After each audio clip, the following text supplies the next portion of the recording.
Ayan mga guys, ito po yung dati kong bike. Ayan. Okay pa po siya. Wala pong libre. Pero yung ano niya sira dito.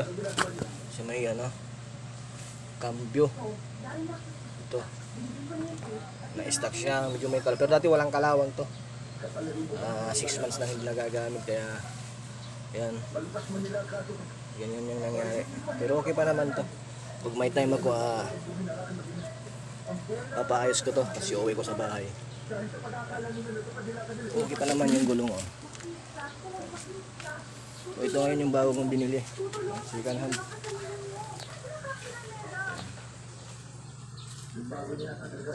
Kaso nga lang may problema tayo, yung hub kailangan palitan.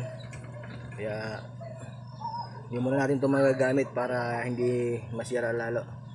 Ayun, nalaman ko na lang nung dinala ko sa bike shop. Tapos tinanong ko. So medyo malaki yung magagastos natin mga idol. Nasa 1.5 or 2K. Papalitan ko ito ng hub. Ayan. Kaya medyo pag-iipunan natin mga idol. Hindi muna natin ito magagamit. Salamat tayo na may bike tayo, pero nalaman natin na may ano pala, papalitan pala ng hub. Yan. Okay naman siya yung ano siya, aluminum. Yan.